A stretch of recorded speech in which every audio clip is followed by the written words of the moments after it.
of leading this people of over 1 million people to the promised land.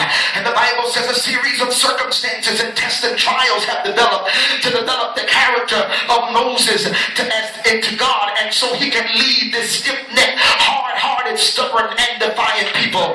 And the Bible says time after time God proved himself through his servants so that he would establish the people as a nation and their trust in God and their trust in him. Here is God establishing his nation, and he's establishing by way of laws so that they will be his people and he their God. And it is this law that will draw the line of demarcation between them and the heathen nations. Now it's amazing when we get to this text, because the Bible says that now Moses again is summoned to the mountain.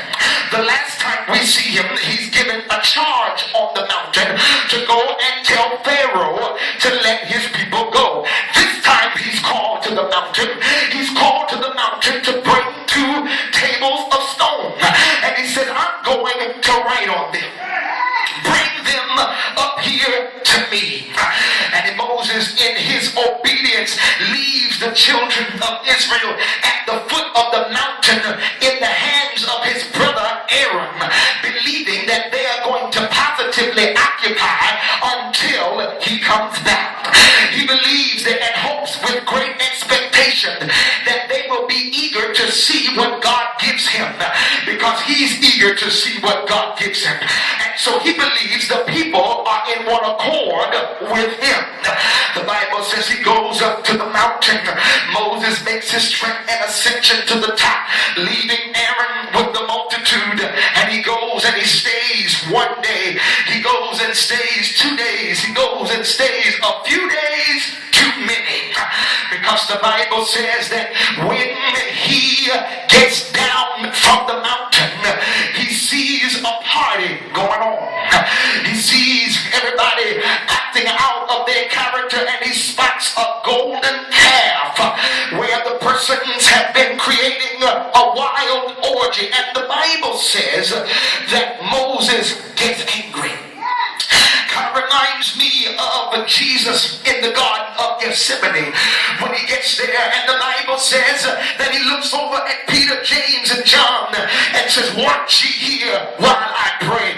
And he comes back and finds Peter, James, and John sleeping, and he says, could you not watch just 1 hour?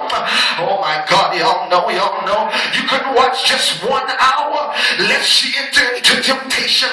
And here the Bible says that Moses goes up, and when he comes back excited about what God has given him, excited about what he's carrying in his hand, excited because God himself has inscribed on these tablets, excited because he's got a word for Israel that's going to change this nation forever, excited because he believes they are waiting on what he's getting ready to provide. And when he gets there, he finds out that the people have created a self-coping mechanism. And they created this mechanism in the form of a golden calf. And this golden calf is supposed to help them get over the hump. And the fact of the matter is, most self-coping mechanisms are perverted. And so here it is, because of their impatience, they have created something to make them feel better, but does not give them the ability to transform. But yet they're all gung-ho. Isn't it something when you can create something and take time and ingenuity to create it, yet it doesn't have the ability to transform you? Isn't it amazing that we meet and brainstorm and throw out ideas and meet some more, yet when we put it all together, nobody is changed and nobody is transformed? They take time to make this calf. It's beautiful, it's lovely, it's valuable, it's precious, but it also reveals what they value. What they value is obviously not what Moses values.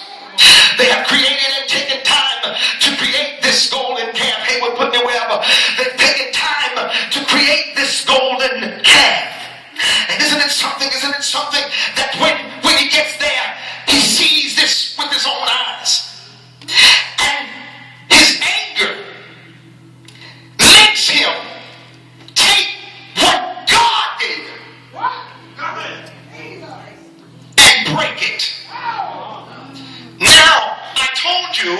that sometimes circumstances break us. But there's sometimes when we're the ones who break stuff. Here, Moses comes over the mountain and sees the people in their activity and gets so angry that he throws down what God gave him, because the people had disregard for his experience, and the people could not remain holy long enough to wait and receive from God what would change their life forever. And so he breaks the tablets, not just because he's angry, but because he's broken. Oh my God. This ain't the time for y'all to sleep, because I need y'all to help me get out of here. Look at your neighbor and say, wake up, it's time to go. It's time to go. So what happens? The Bible says he breaks the tablets. Now, I need to tell you one thing you don't need to allow people to do is to get you to the point where you break what God gave you. Being mad at them. Oh, don't miss that. Don't miss that. I said, you should never give anybody that much power to make you destroy what God gave you, because they were not interested in waiting to see what it was. In other words, because the people did not remain steadfast, he decides to take what he was given from the hand of God and lash out externally instead of dealing with it internally. And the reality is that broken people break things. When you're broken, you break up relationships. When you're broken,